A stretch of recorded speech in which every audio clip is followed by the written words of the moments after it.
podcast, killing everybody, taking dog tags. Dog, this is awesome, it's Optimus Prime, and your quadrant and talking to you, got that? I was in a mind when I crafted this. The Dungeon Master's wrath with a dash of sick. I dash like Sonic Mad, not a pacifist, but pacifist to tracks when I'm rapping, kids. We the last of us, the master race. Take him with a master hand, it's cancerous. I hit him with the master sword, and sure I make a nice sword. But I wonder how 4 guys make a Triforce. Hey guys, welcome to Trinity Force Podcast. Cameras are coming up here right now. You guys will see we have a very special guest with us this week. We have Moobeat from Surrender at 20 on. Hello. We had the same problem last time. Oh man. But he's actually, this is even better because we get to see the epic beard. That adds something. We've heard so much about it, and there it is in the flesh. I just need him to like start fluffing it. The fur? There it is. Yes. Nice. Oh, DeClaude's with us. Hello. DeClaude doesn't have so much of an epic beard as he does. I know. I want to hide it in shame now. Make sure I'm nowhere near him in the framing. You're right above him, actually. Damn it. And Shira's here, who is the moon. I'm not. I'm the moon still? No, you're not the moon. Oh, thank God. I thought it was fucking up. Oh, yes. So, guys, you are listening to the Trinity Force Podcast. This is episode number 131. I am your host, Adam Ponophobia Cogswell. We brought Moobeat on for this week for a very special PBE episode. I know he wants to talk quite a bit about PBE and how Surrender at 20 has been doing that, and we want to talk about some of the changes that have been going on. But before we get into that, I want to run over some news real quick, since we didn't run over it before. Episode number 130, we had the Feed Ski on talking specifically about Dominion. For that episode and ongoing, we're going to try to bring him on once a month, once every month and a half to talk more Dominion. So if you have more Dominion questions, please keep sending them in to feedback@trinityforcepodcast.com. We want to answer them. We want to continue to get you guys good at Dominion and playing that game mode. We love it just as much as we love Summoner's Rift. And we think it's really awesome to be able to have, two communities really working together in one game. Yeah, I'm going to play it more myself. I love Dominion. I was pissed I wasn't here, but it's okay. I'll be there next time. Everybody wants to hear Moobeat's voice. You'll hear it in a second. You'll hear it in a second. Don't talk yet. You guys can go t-shirts until February 4th or 6th. Remember the date. Use the code CUPID. You get free shipping off when you buy 2 or more.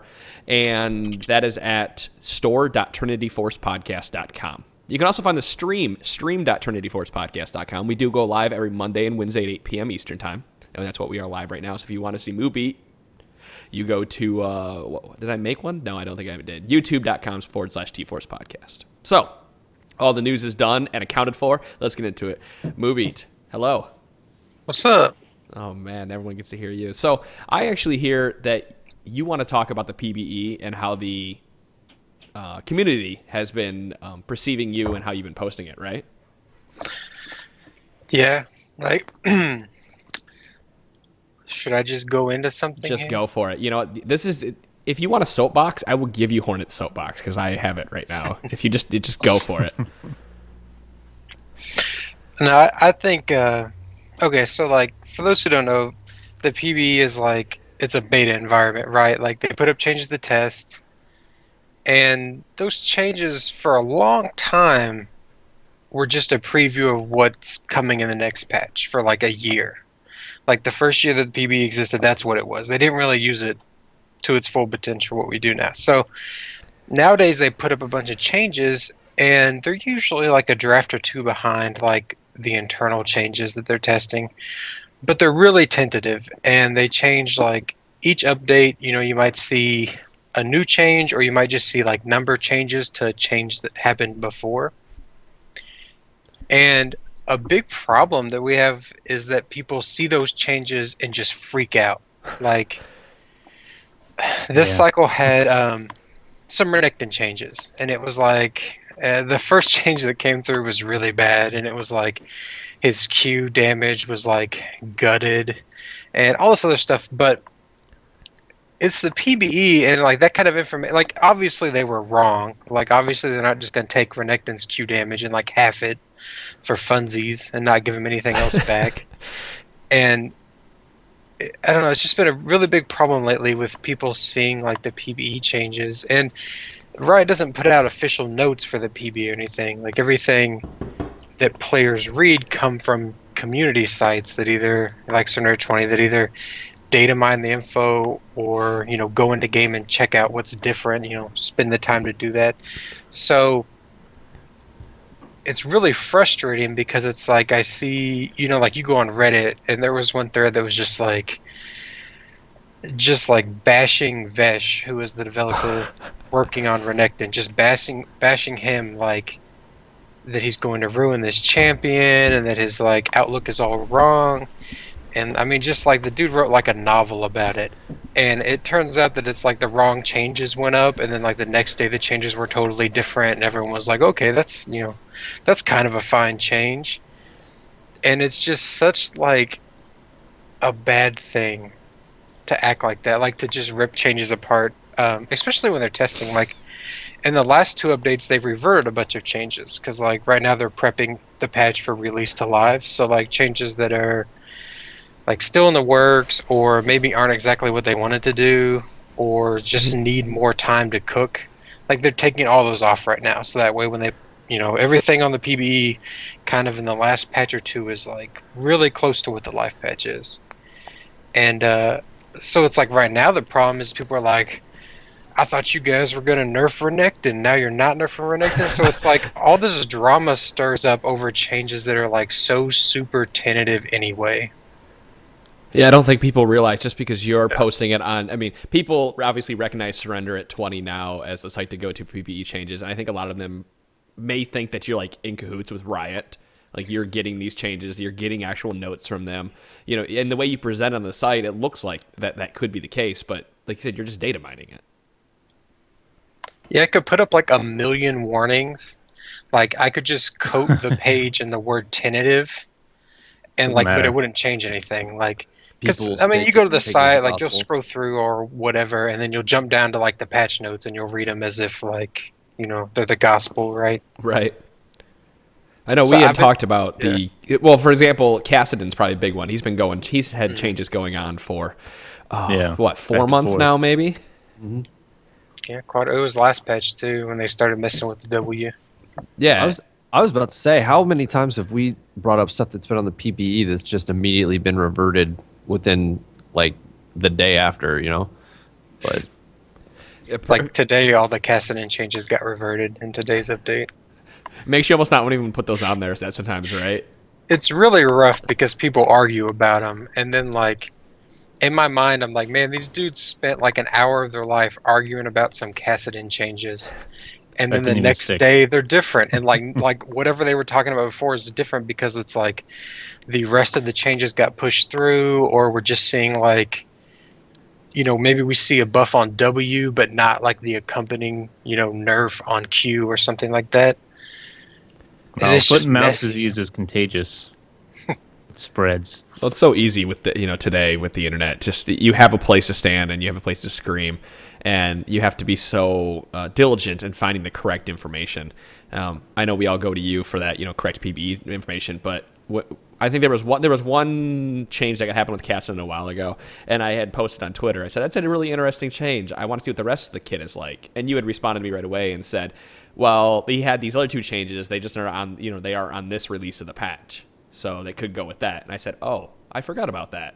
You know, and it's things like that that come up on the PBE, or, you know, changes that are made that make you you have to read it all. You have to take it all in context. Mm-hmm. Like I've been trying lately too in my notes to like put a specific little context section to like remind people of changes that have happened in the past, or, you know, if like a normal situation is say Teemo's Q does 100 damage. And in the first PB patch, they're like, we're nerfing it down to 60. So then in the patch after that, they might be like, okay, well, 60 was too low. We'll take it back up to 85. And people will see that note that like Teemo's damage has been increased from, you know, 60 to 85. And they'll immediately be upset that Teemo's being buffed. And so like I've tried to put those little context notes in there to remind people of like changes that have happened before, or when there's other changes sitting around. Like Kale's on the PB, they were testing a change where Kale's Q has like a much lower AP ratio, but her W instead scales better and then has like a scaling on the movement speed. So it's like if you see that the movement speed buff has changed, you might be like, maybe, I don't know. Like I actually, this situation happened where someone's like, "Wow, why are you nerfing Kill's movement speed ratio on her W?" And it's like, okay, dude, that was like brand new. Like brand new in the last patch they put that in there, and they're just tweaking it down a little bit. But it's like somebody will get so upset just by seeing like, you know, lowered, or like, I try not to use buff and nerf because those are some like really weird terms these days. Sure. Like kind of to go on that, like the Kassadin changes, people are like, man, you're nerfing Kassadin. And like that's a really bad way to put it, because they're not nerfing Kassadin, they're changing Kassadin. Like it's not like he'll just, you know, straight be weaker, it's that his playstyle will change, right? So if you used to just sitting there and being a dork and like queuing people and getting your free kill, you're gonna have to like, you would have to now jump in and W them. So it's like your playstyles change. So it's like nerf and buff are really bad terms that you know, like everyone uses, but like I don't really think they understand what it means. A while ago, I went on a small, this is a year and a half ago, I went on a small rant about buff and nerf and just the terms and how nerf has been completely changed to how it was before. Like some people argue that, you know, a minor change, a 1 damage change is a nerf because, you know, it's lowering the damage they can do. But when you start looking at it contextually, where like Skarner is being completely reworked, right? So why are people not throwing around buff or nerf? Yeah, I mean, they were. Like, his W or something, I can't remember the changes now, but, like, W got changed, and they were saying, oh, it's a nerf, but when you look at how it works with, the, you know, the other parts of his kit, suddenly it's not a nerf, it's just moving power around to different abilities. It's a tuning, not a nerf. Adjustment, yep. That's the problem, though, is people use buff and nerf, and everyone knows what that means. So it's like somebody might really be mad about the Skarner W, and they'll be like, man, it got nerfed. And it's like someone else is like, well, I haven't seen the Skarner rework, but I heard that his W got nerfed. And then that's like what happens on Reddit a lot, and it kind of chains around. And then eventually somebody realizes that like it's not just a buff and a nerf, right? That it's a change to look at the kit and understand. But it's like for like snap judgments and comments like that in my comment section, Reddit, Twitter, I see that all the time where people just get so in a frenzy to use the words buff and nerf that it really kills like the changes trying to do. Because then like on the forums you'll see you know, one of the designers pop up and be like, you know, these are what I'm going for, these are the changes I'm going for, here's my rework change list. And then it's just a frenzy of people who haven't tried the changes that I feel like don't take the whole context in. Yeah, and they're just like ripping them apart for no reason. And it's so frustrating because people are like, you know, I wish we had more open communication, you know, I wish we knew what were going on, blah, blah, blah. But it's like, how can you want that environment and then at the same time, you know, attack someone as soon as we see like part of a change? Right. There's a problem with, well, any video game or anything that's on the internet where people want to have their, like I said, people want to have their voice heard, and it's very easy for them to. And what we had to start learning to do in the podcast is take everything like a grain of salt and just say, you know, this is how we feel. It might change, but we have to think about it in the context of the overall game. While people just, we have a lot of people that email us and they're trying to be part of the conversation. That's what we're trying to, you know, what we're trying to provoke. We're trying to get people to be part of the conversation. But it's kind of the same thing happens, and it's not just with PvE changes. Well, you know what it reminds me of? It reminds me of us speculating on when that episode where we discussed Jungle Teemo because of the listener question. Right. At first, we were speculating like, okay, none of us tried it, but we're like, well, you know, no, it doesn't sound like it would work. And then we're convincing ourselves, you know, this kind of sounds like it'd be fun. You're going through the whole gambit here, but you never really know until you try it out. So speaking of trying it out, and the reason we brought you on here for the PvE stuff is because you are the man. Like, we get to look at the PvE changes, we get to go on there, and sometimes we get to play with them, but you are on the PvE. Would you say you're on the PvE more than you're on the live client at this point? Yeah, because a lot of times, too, I just wait on the PvE, like, every day for the update to come out. That way, like, because, like, they always post, like, 15 minutes ahead of time, right? So usually I'll sit there and I'll mess around with, like, some little change, or I'll just stare blankly at my client. And just keep refreshing and hoping it comes up. Yeah, just watching, waiting. So speaking of changes, any changes you've been able to play with that are now live on the PvE, Are there any changes that you are really looking forward to coming, or ones that are interesting that you've actually been able to play with? I tried the Renekton changes out, and I didn't really think they were that crazy.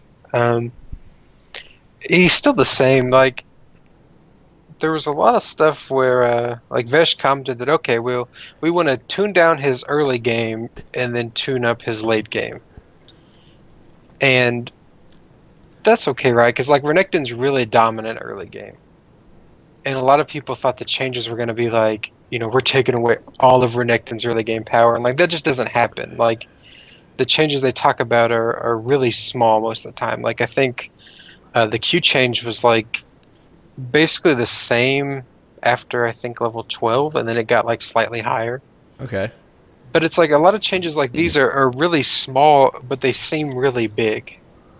Like, you think tuning someone's damage down, like, 5 or 10 points, like, that's not the end of the world. Like, that's a few region ticks or whatever, but I don't know. They were okay. Like, they didn't really feel that different to me. I tried the Cassidy changes a lot. I liked those.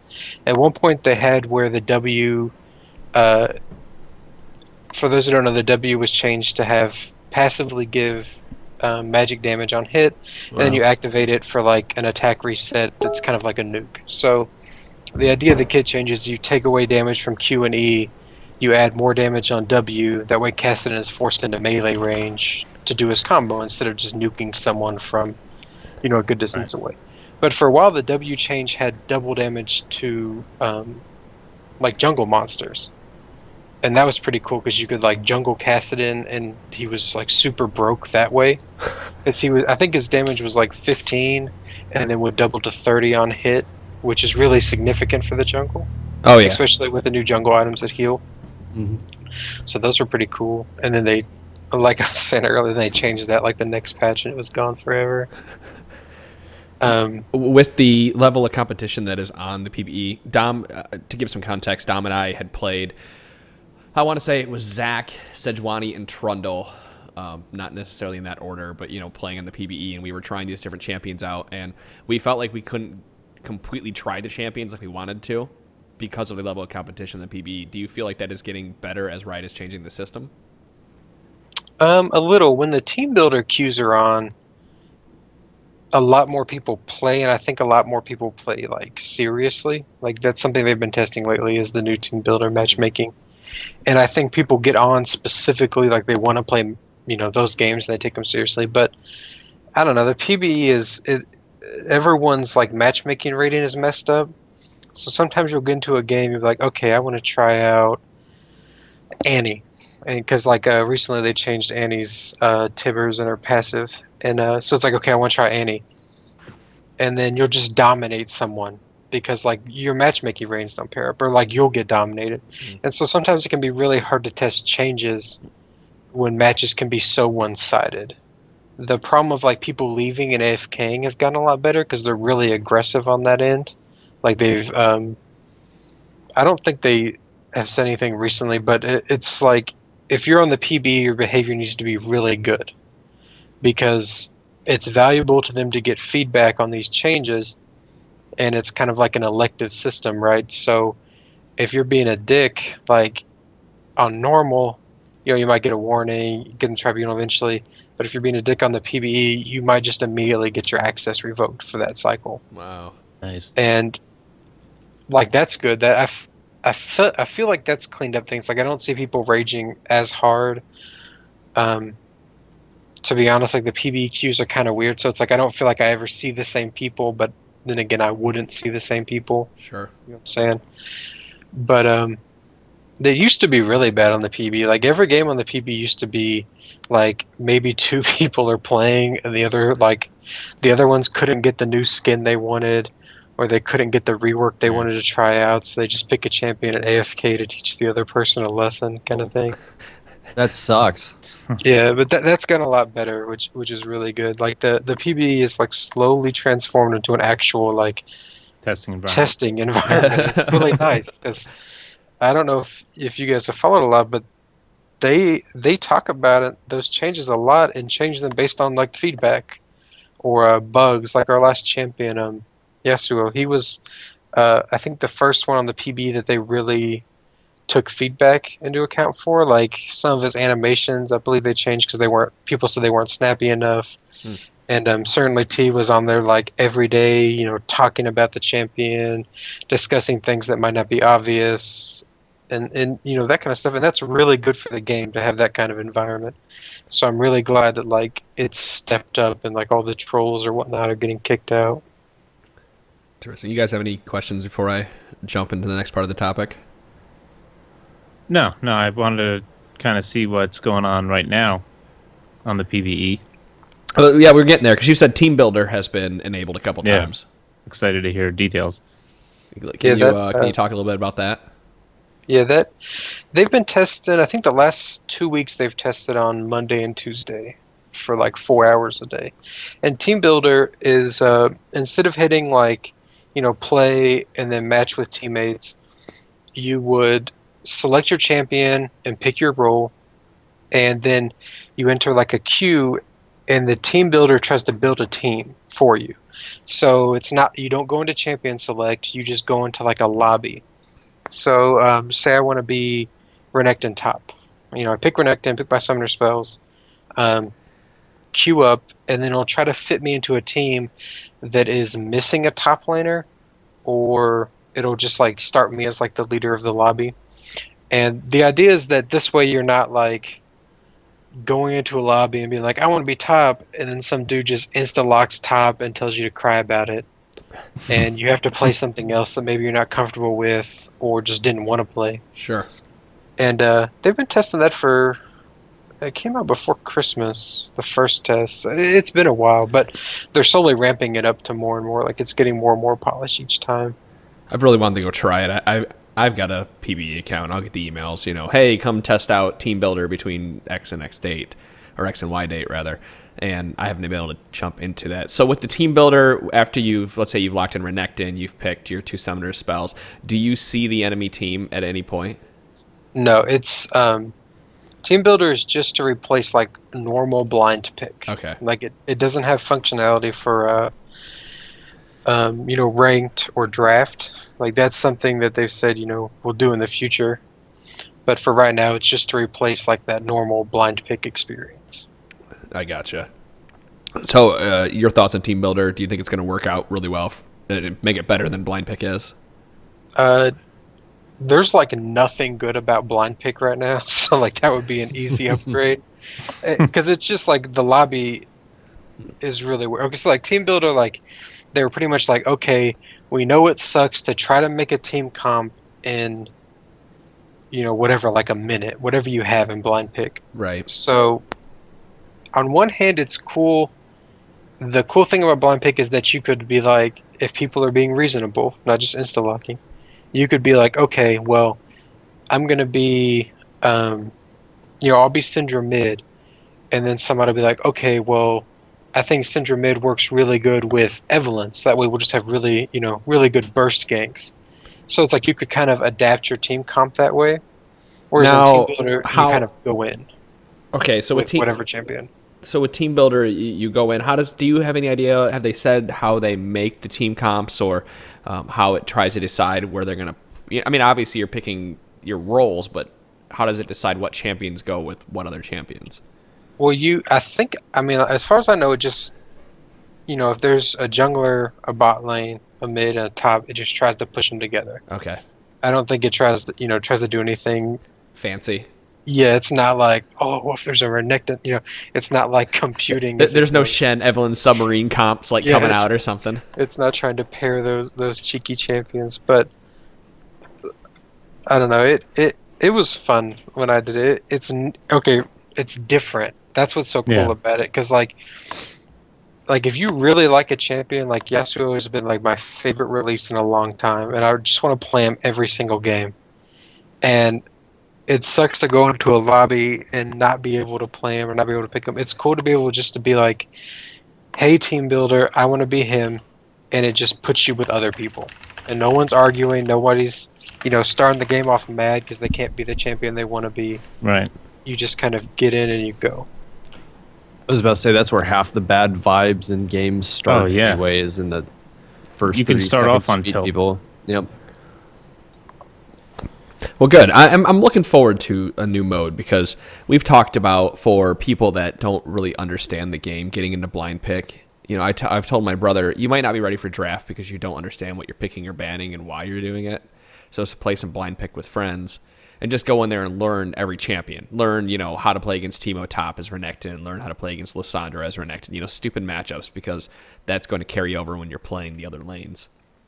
And I hope that, you know, brings another level so people can really experience and learn the game once they've hit level 30 and before they jump into ranked. Because this is kind of like, it's like a baby step between draft mode and blind pick.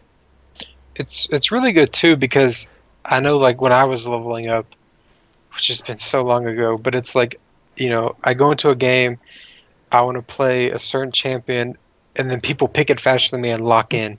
And then maybe all of a sudden I have to go support, but I don't really know any support champions. Like, you know, I feel like that's pretty common when you're new to the game. You like to play the roles that have, you know, a lot of fun, like mid, top, like the big action roles. You don't want to be, you know, force bottom Top with somebody action else role. you don't know. Like, so like that, and that always sucks, because it's like, that used to be a thing. It's like, hey, can you support?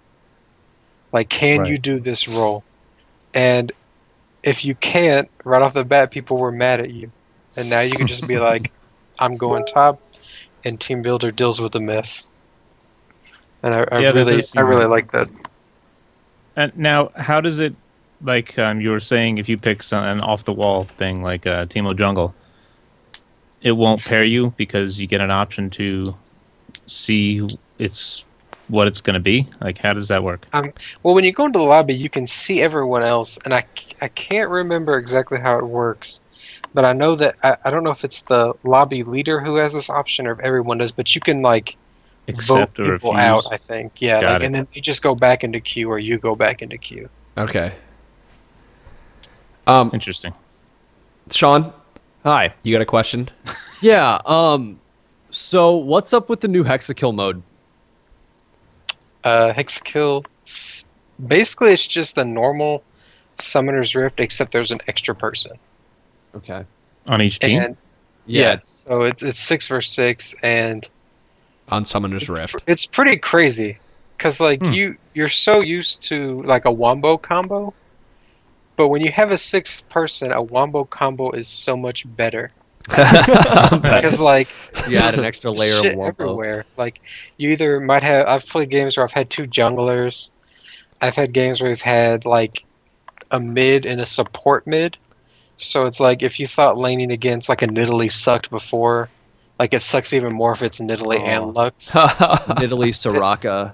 And so there's That's just all kinds stupid. of cool stuff that pops up. And then the team fights and like fighting for Baron and Dragon are like pretty eventful too. Because, you know, there's always like, okay, maybe our jungler, you know, he's at least Sin, maybe he can queue in and steal the Baron. It's like, oh shit, they have 2 smites now. Oh, What are we gonna do? Like, it's pretty cool. Like, there's not a lot of rule changes. Like One for All, we saw, you know, some rule changes, but this is just a normal game with 6 people.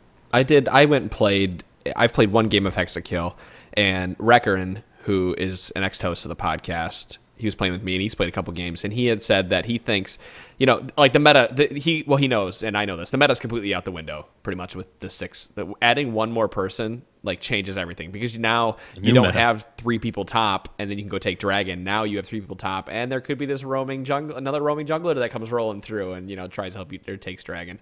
And like, he was playing roaming Blitz. He didn't jungle, he didn't do anything but roam around the map as Blitz and pull people and set up ganks. That's scary as shit, though. Right. That is scary. And Or an Alistair. Yeah. I was about to say, run like Yasuo, Alistair mid, and they'll never be able to last hit. You just, oh, they're level 6? Well, fuck it. I guess we'll just sit at the turret. that's hilarious. Yeah.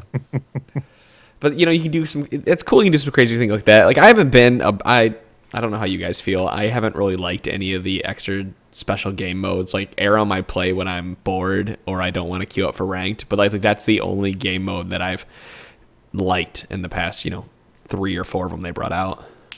I like Dominion. I like ARAM. I did like the showdown map, except I always end up getting pissed at my friends when we play, so kind of stopped playing that. I didn't see the showdown map or the 5, same champs, whatever that mode is called. All for ones. I didn't see those as serious modes. Those are just kind of fun goofing around modes, So you get a few games in when you get the hankering for it. But other than that, though, it doesn't compete with Summer's Rift as far as consistency and trying to better your strategy. Yeah. You see, when I was playing One for All, everybody always wanted Ziggs or Lux or Nidalee, Jace. And Lux, I got so bored of playing Ziggs and Lux and Nidalee that I just couldn't play that mode anymore. And people would invite all for one, Arums, and that's fun. But it was just poke champs. And for me, I like the strategy of Arums and actually trying to set up ganks and whatnot. So, and then Showdown, for example, came to the point where it was farm. If you farmed and got 100 CS, DeClaude was the first one to bring that up, where to us, where he said if you farmed 100 CS, you win that mode every time. And I started playing it a lot. I'm like, yep, all you got to do is have one person zone and you farm for 100 CS. But with Hexakill, playing that, I might actually play that with 6 people because I really want to try just some stupid shit. The amount of trolling that's going to happen on your own team if you're playing with people is going to be awesome. I'm so excited to just run around with just ridiculous pick comps or a bunch of assassins or a bunch of people with stealth. And just hide in a bush or something. Oh. No, we're going 6 smites. We're all teleporting. Okay, I'm down. Take Dragon at level 1. Screw it. Whatever. We're going back to Season 1 days, baby. Yeah. All right. So we've talked about pretty much all the new features that come up in the PvE.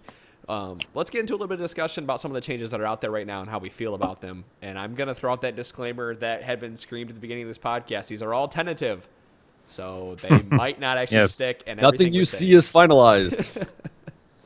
I really feel like I should have Moobeat screaming that right now. So I'm looking at the camera just pay attention. Yeah, we're just getting a little window into the thought process of Riot right now, what they're chewing on. Right. So, Moobeat, you've played the new Zerath, I'm assuming. Yeah. Mm-hmm. Okay. Did you play live Zerath? A little bit. I think he's really boring on live. So I was pretty excited when the rework came around. My impression of him on live is you really only have 2 abilities. You have your ult, and then you have your QE combo. And it's kind of fun to burst someone down with your ult, right? 100 to 0, that was really common. When you pop back up in the LCS and stuff, that's what he was used for, was just to nuke someone straight out in a stun lock. And the new one, to me, just feels like a better champion. I mean, I know that's what they're going for, so that's kind of a cheap answer, but the fact that he actually has 3 abilities and an ultimate now instead of just a QE combo and an R. Instead of brooding yourself in place and then standing there and going. It's the worst feeling ability in the world on to do nothing and then also root yourself in place. So in a team fight, it's okay, I used my QE, what can I do now? I can stand totally still. It just didn't feel good. And the new one looks cool. His abilities are cool. I really like that his W is now that kind of long range, blast ability. Giant lightning pillar. It looks amazing. Yeah, it's kind of it's his old ult without the higher range. But that's really cool. His Q has a charge component now, so instead of the play on live is you root yourself and then you have a long range Q, which is just a beam. Now you kind of charge it up, and the longer you hold it down, the longer the distance grows, and you can let it go, and it's Varus's Q. Yeah, it's exactly. Does it do the same damage though? The longer you hold it, does it gain more damage? I'm not sure if it ramps up in damage or not. It does. It doesn't.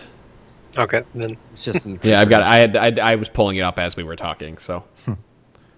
Because his first cast, he charges a catapult, gradually decreasing his movement speed. Second cast, he fires it, dealing X amount of damage to all enemies on the line. I've seen pictures of the mini map with the range of his ult on PvE showing going from one blue to the next and further. Is it really that long range right now? Pantheon's ult? It actually got increased. That's awesome. The ult right now is. Oh God! You fire off 3. You have I don't care. You have a few. I think you have 10 seconds to fire off 3 blasts of energy, and the range gets significantly longer the more you rank it up. And it used to have, in one of the earlier PB versions, it had where if you hit one person while they were alone, it did like 50% more damage. Okay. And Right. the latest versions they've been testing, they got rid of that, and it just does higher damage, but then its range went up a lot.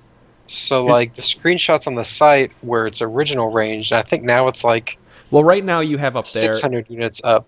Yeah, because like I was saying before, it's back like a version. Oh, right. Sorry, I forgot you said that before the podcast started. It's I think it's up to like 5,800 range or something. Jesus. Something around that is That's nuts. the max range are. So you can fire like so far across the map with it. Yeah. And Is it there really, a warning it where really it's going to feels hit? like I think it takes half a second, maybe a little bit longer to Does it travel. show an indicator on the Oh, that's ground not where it's going to bad hit? at No, all. I don't think that's Doesn't? So you just when get it like surprised. hits, it's like a splashy effect. But I think that's like the fantasy they're trying to go for, right? Like when you played Zerath before and you hit your W and hit your R, you felt like, you know, I'm gonna fuck up some shit that's not around me, and and that's what you wanted to do. Yep. But when you were in a team fight, you just got knocked on because like that was your whole W ability. Right. Whereas now it's like just your R is like this big moment of I'm a long range like siege caster. I mean, it's Now you're called gonna- Ascension. So Zerath ascends to his true form, where he roots nuts. himself in place. I think it's actually now Rite of the Arcane or something. Oh, like did they that. change Really? it? Yeah, they changed those like two ago. I don't know. I'm really excited for the rework. I think it's really fun. I always thought Zerath was cool. I don't know if you guys remember when he came out, they like did a teaser of him in like PC Gamer or something. Okay. And that People he were was really gonna be- excited. Yeah, like because they saw this champion, he's like hyped up or whatever, and then to me, it felt like at the last moment, it's like, okay, I have this AP to armor ratio. That's kind of weird. I'm a long range caster.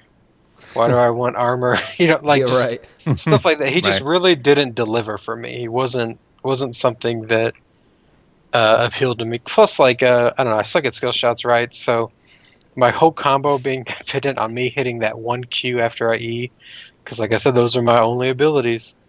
Was really, I don't know, just really turned me off. I remember. I actually- Go ahead, Chira. I remember when he came out, I was so excited because of how hyped he'd been, and he was one of the few champions that I bought with IP the moment he came out, and I just remember playing a couple games with him and being so let down by because he didn't play at all what I thought he was going to play like, and I mean now that with the changes, it looks like they did a really good job with him, especially the range on his ult almost looks like a full range Nocturne ult, but you can shoot 3 energy blasts at that spot, which is freaking awesome. So You're adding artillery to the battlefield, which is damn kinda right.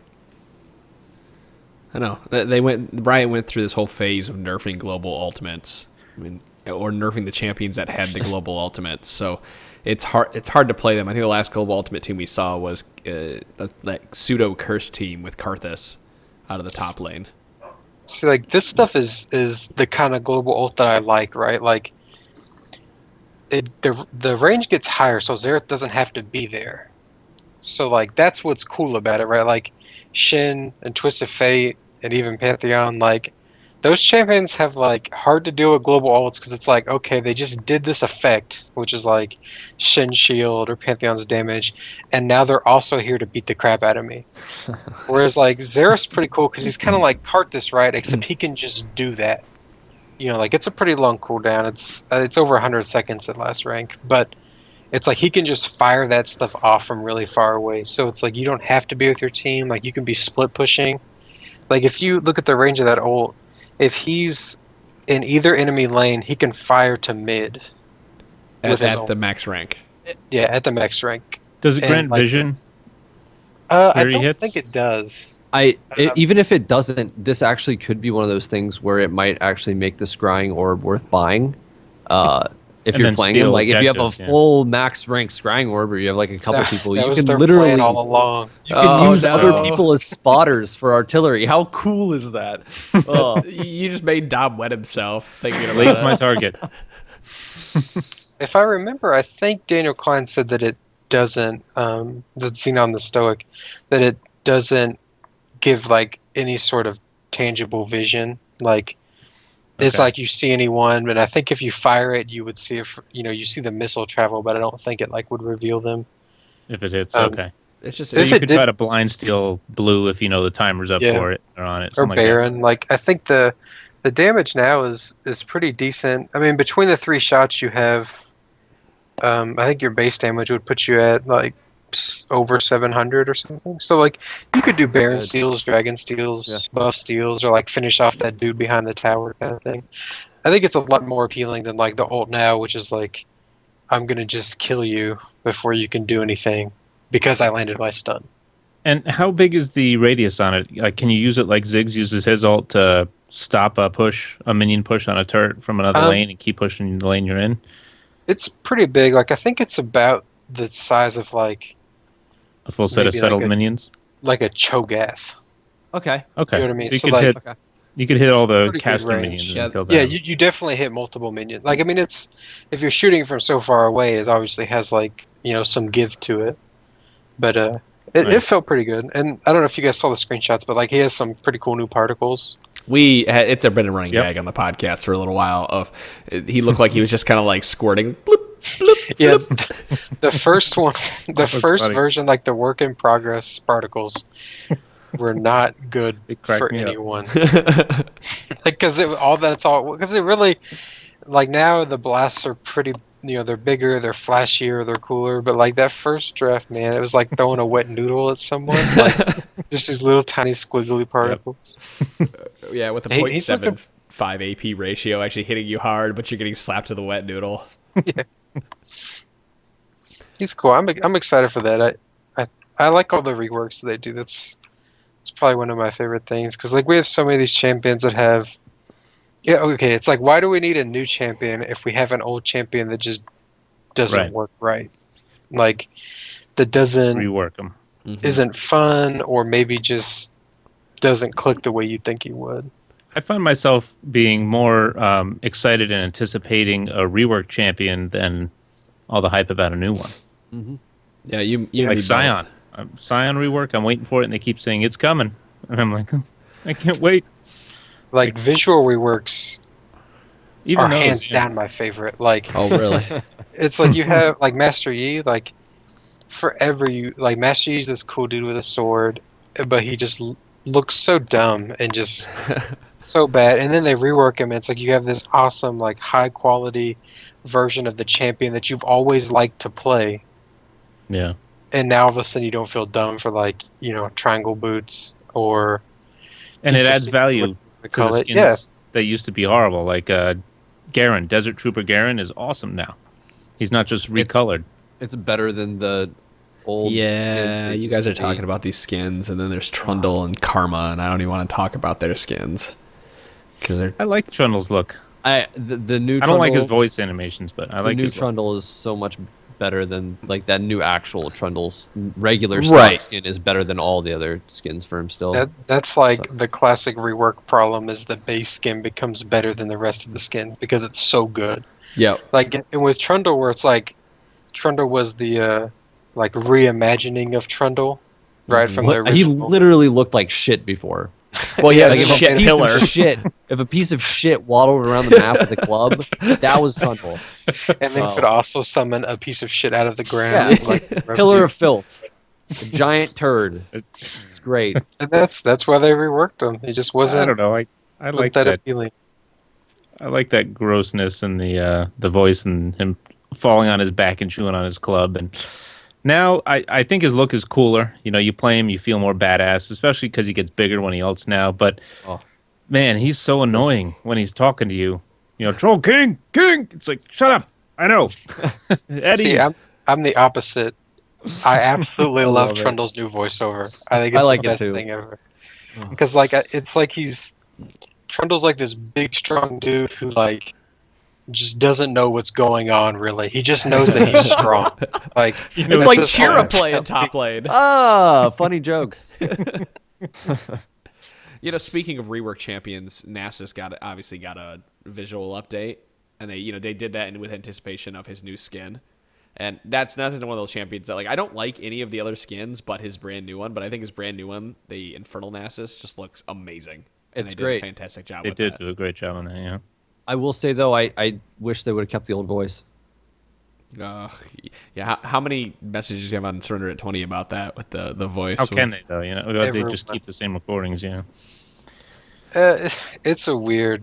That's a really weird territory for me. Like, Yeah. on one, like, because like the main thing I heard about the voice was like, this voice actor passed away, so we should keep his voice as a tribute. Which is weird to think of, because like, not to sound insensitive, but like that wasn't that dude's like major work in life. Right. Like that wasn't the mark he left on the world or something, right? And that's what people acted like it was. And there's some things that have just changed, like the lore's changed or the tone has changed or just, you know, things that need to change. It's like, if the guy who made the old Nasus model passed away, would you want to keep the old Nasus model? And the answer would be no. Because like you can see the quality in it. You can see that it would be lower quality. You know, we could make improvements. Whereas in the voice, I feel like the quality improvements in the voice didn't translate as well. Like, you know, they don't translate as well, rather. Right, So- because the old voice was so amazing, and he did such a good job on it. What are you really improving, you know? I don't know. I wasn't one to take up arms against the new voice. I think that isn't a decision that you know, if they could have kept the old voice, they would have kept it. Or if they thought that it was Right. okay to keep the old voice, they would have kept it. But they obviously wanted to add something new or add something important, or even have the flexibility to add something in the future. You know, like the Renekton taunts. Off the top of my head, aside from actual dialogue changes, that's something I can think of that's new, is that he, you know, can yell at Renekton now. And like that's something that Yeah. people really want. And if you're doing an update or something, isn't that something you would want in the game? Like you would want these two iconic brothers, you'd want them to be able to interact with each other. Right. And you Yep. couldn't do that by keeping the old voice. So it's like choices have to be made. Like it wasn't like someone was like, hey man, that dude who died used to do Nasus, man, I hate him. Let's do a new voice. It's like, no, there's something that needed to be changed for that voice. I'm sure there's somebody out there though. No, people are going to have that attachment to the champion because they have played Right. him so long and grew up, you know, and listening to that voice. Yeah, that voice is fantastic. I was about to and- say I played with that character's voice for 2 years. It's a nostalgia thing. Right. But, you know, Moobeat, you make a really good point where that's not that guy's legacy. It's his legacy for the video game because it's all you know of him. So, Right. of course, you know, and change is For scary. some people it is, yeah. There's another fact too, where a lot of this is something that I've gathered just from, you know, Reddit posts or like some of the voice actors for League of Legends do like podcasts and stuff. Like the dude who does Shaku's voice and Draven's voice. Like I can't think of their Adam names. I feel Harrington. like they Adam do- Harrington. Yeah, exactly. They do a podcast, and Brock. I watch that every now and There then. it is. And they pull in people who did these old voices and had like no idea that they did the old voice. Right. You I've just seen know that. that they came in. And when I think about that, and that everyone is like up in arms about like the legacy, when it's like maybe the dude didn't know he did the voice, like not disparaging him, but that's common. Like, you know, I'm a voice actor, I need work, I come in, I do a voice, I do, you know, a few hours of recording, I'm done, I walk out the door. You know, like not necessarily where like nowadays people know what League of Legends is, but if you ever watch their podcast or anything, like they just had the guy who I think did Twitch's voice, and they were like, we've been telling him forever that he did Twitch's voice, and he didn't believe us. And then he's finally like, I did Twitch's voice, and then he does the voice on camera, and like Nice. it's just different. Like I think that, I don't know, because there's other voices have changed, right? And no one was ever as up in arms as they were about the Nasus voice. Granted, the Nasus voice, I would agree, was really good. Like it was about as spot on as you could be for the character. Sure. You know, like I intelligent. agree. You know, like looming, Cold and calculated. exactly. And no one ever had a trouble with other skins other voices, and I felt like it was a big deal was made about the voice actor dying. So to me, it was Right, the people martyr who, aspect, yeah. who were maybe throwing things around when they really didn't know what they wanted. You know, they didn't want change, So how can I find, something to attack that with, right? Right. And I don't know, it just, that was a whole just mess. I mean, there were people like in like the most toxic fights you could imagine in the comment section when like the first voiceover came out in the PvE. Oh my god. I don't nobody really imagine. expected it either. Like, because they were like, okay, Nasus is coming up, and then boom, he hits the PvE, has a new voice, and everyone is just Their brains implode and they're pissed off as all hell. they're just not ready. I had a point, but I lost it. So It ran away. I feel like there's a pun somewhere here that we're missing. The claw, I can see it in his eyes. It's spitting. The head is like, You know gears me are too well. turning. I'm holding it back. It was going to be bad. like Michael Jackson. No. Oh, man. What key Moving does he on. like to be in? A minor? All right, let's move on. Okay, let's close out this podcast talking a little bit about the Skarner rework. He's had, it's a rework. It's not a buff. It's not a nerf. It's a bunch of changes. I have the notes up right here, so I'll kind of read through them real quick so we kind of know what's going on. Right now, on the PvE, his Q, the slow has been completely removed from it, but when a target is hit, he gains the attack speed buff that stacks 3 times. So that attack speed buff used to be on W. W now has the attack speed bonus removed, but move speed has been significantly increased, and it ramps up over 3 seconds, kind of like a Rammus Powerball, where you gain movement speed as you're waiting. Now his E is a skill shot, or excuse me, Yeah, it was a it's skill shot. range. It's a long range slow. Yeah. Now, It's like more like as thin as a Nidalee spear, so I'm hearing. Olaf axe or something like Yeah. that. Actually, that's what a lot of the changes seem like to me. It's almost like they turned him more into like an Olaf-esque kind of go in and stay in kind of character. Like once you get to them, if you keep landing stuff, you'll stick. But Right. So now his E is where the slow is. It used to be on Q, where every time you Q'd, they stayed slowed. But now when you're ganking a lane, it looks like he's going to, gradually increase speed to his max, hit the slow, and be able to stick to somebody doing damage. And it brings a little more skill to the champion. So with that, Moobeat, have you played or did you play? I played it. He hasn't really changed that much because this is the second time the rework's been on the PvE.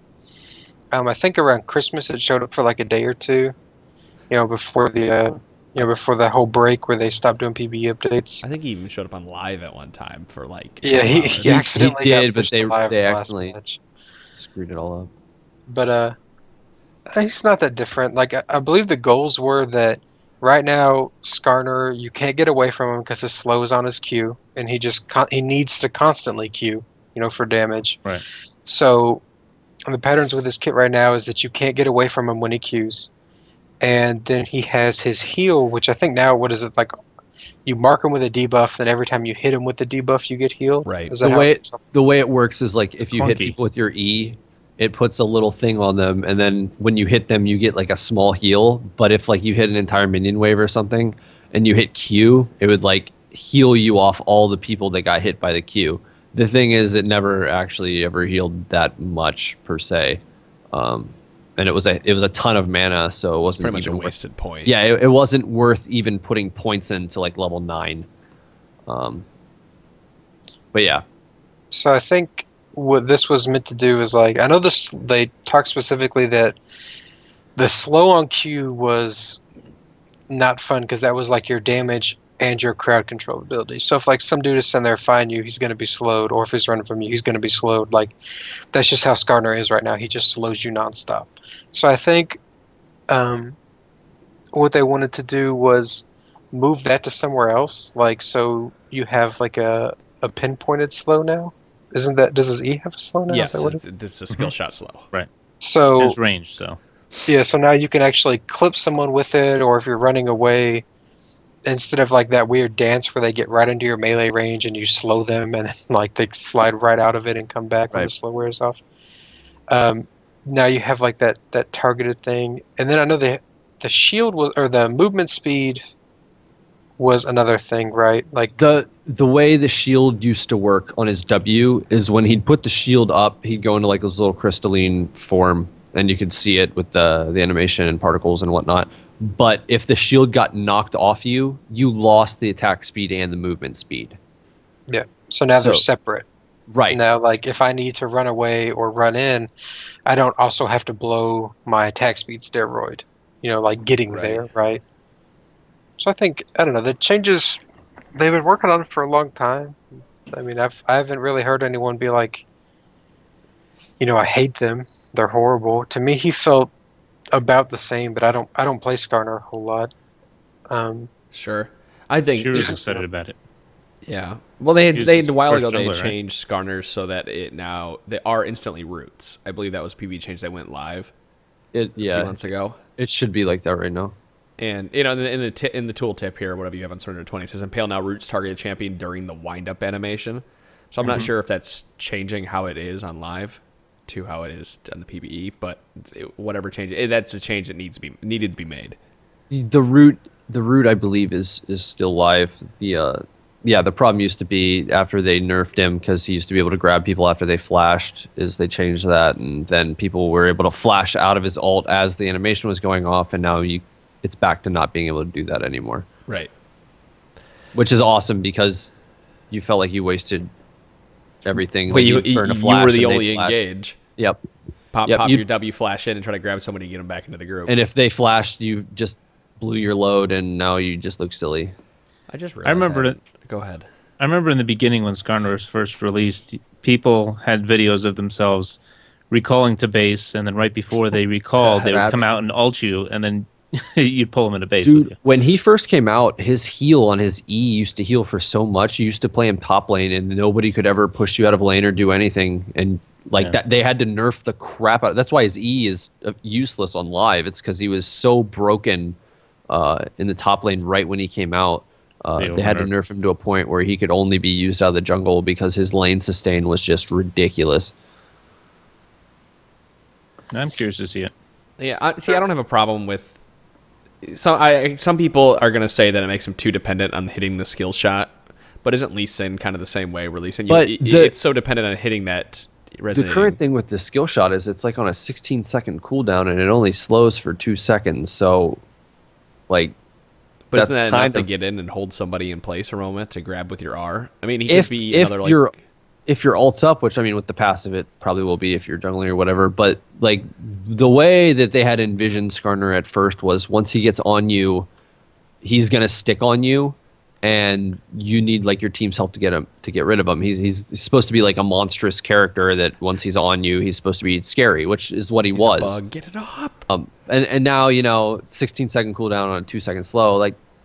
That's a pretty long cooldown in between slows, but I mean, I guess if you rush like a Iceborne Gauntlet or Frozen Mallet, something, it doesn't really matter one way or another. I hate Frozen Mallet face. That's why I said Iceborne first, but I won't be buying a Frozen Mallet because I don't like the item either. But well, as we see him and as we get to play him some more, we will definitely discuss him. We have hit the hour mark. You guys already believe it? An hour with Moobeat. It's because Moobeat can talk forever. I love it. Some people would pay to have this, just letting you know. So, Moobeat, do you have anything you want to pimp? Surrender 20, anything like that? You got to show us your T-shirt. I want to see both these T-shirts. Oh, yeah. I just have a Surrender 20 T-shirt there. Yeah, wait, DeClaude, we need to see yours now. Show the shirt, DeClaude. Hold on. I'm panning down to it. Oh, the pan doesn't work, but... Podcast till your horse. Buy them. Store.trinityforcepodcast.com. There you go. Skyans art. That's right. So, anything else, Moobeat, need to say before we sign off? I would like to say that I'm super pumped that Scorched Earth Renekton is finally coming out. After like 6 months? It's been a year, like almost a year since he first hit the PvE. And then he's got a splash art. They've been doing like QA stuff to finish up his particles. I'm so happy. Like that is like the one thing that drives me crazy. Like to have, because he maybe wasn't complete, but he was like pretty close to being complete. Right. And then it's like, oh, pool party Renekton. We'll just put this guy in the freezer for now. And it has been almost a year. I think it was March of last year when he first hit the PvE, and now he's finally tuned up and likely going to come out soon. I like the skin. I think Rune Wars is still my favorite Renekton skin. I have Pool Party, but Rune Wars is my favorite too. I like this one, but I still think Rune Wars is the coolest because it's just Renekton with armor on. Like, those are my favorite champions, the ones that are just like a cooler version of the base champion, right? Right. Like, this one he's on fire and he's obviously been through some sort of situation with his arm turning into a furnace thing. Yeah. Well, then you must But love it's- all the Zerath skins because they're all just recolors. They're just they're like, oh, what if Zerath was red? Yeah, that's a total other topic for another podcast about how they change champions. So I think that'll do it for this episode. That was episode 131 of the Trinity Force podcast. Moobeat, thanks for joining us this week. No problem. And hopefully we'll be able to have you on within... we're going to try to get you on once a month if we can, if that's cool with you. Sounds good to me. All right, dude. Sweet. Thanks again for joining Thanks us. for being here, man. And we Yeah, guess we'll appreciate see it. you next week. See you guys. We'll see. See ya. Bye.